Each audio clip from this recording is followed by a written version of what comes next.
Hello and welcome to A Book in 5 Minutes. My name's Lindsay Milner and you can find me at silverandtraining.com. It's been a little while since I've recorded a new book review and I'm only doing it now because of repeated nagging from my little grandson. So this one is especially for you. It is about, this week's book is called The Art of Being Brilliant, which of course is just the right title for my grandson because he is a brilliant mind. 7 years old, great knowledge, lots of fun, lovely to be around and just generally all round brilliant. The book, however, is by Andy Cope and Andy Whitaker.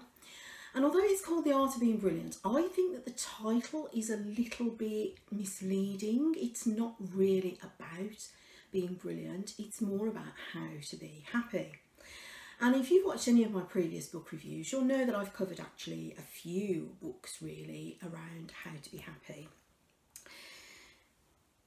This one, I decided to reread this one. It's one that I read quite a long time ago because somebody recommended it and said how brilliant they thought the book itself was. So I thought I'd give it another look.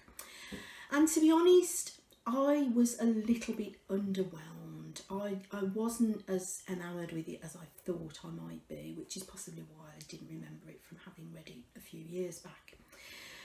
I think they do make some really good points and overall it's not a bad read. They make the point that in order to be happy, most people are looking for external things to make them happy, more money, better job, cars, houses, holidays, things to do, things to sort of take their mind off their normal everyday lives. Whereas in fact, what we should be doing in order to be happier is to look internally and at what we can do as individuals to feel better within ourselves.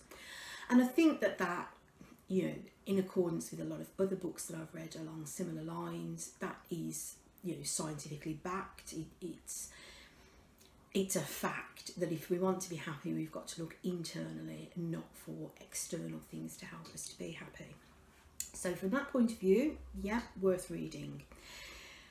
I think they also touch on the positive psychology movement. So the advice is kind of well backed with science. It's got a lot of the latest thinking with it. They talk about people who get stuck in a cycle of negativity and look at what can you do to get out of that. They talk about mood hoovers, those people who just make you feel negative by being around them, and the impact that has if you're in a team of people who are basically mood hoovers. And they talk about how you can, the steps that you can take in order to get out of that cycle of negativity and learn to be happier.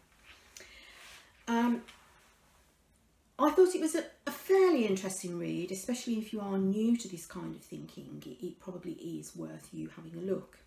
It's got the right slant on the positive thinking, good advice on how to do it right, rather than, you know, that sort of false positivity, that something that's often called toxic positivity that we hear about these days.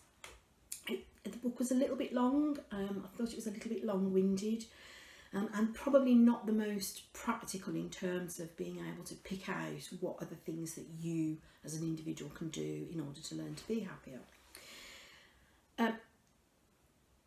It's possibly a good start if you're new to this area of thinking. So I'd put it as probably a middling one. You know, it wasn't excellent, it wasn't awful.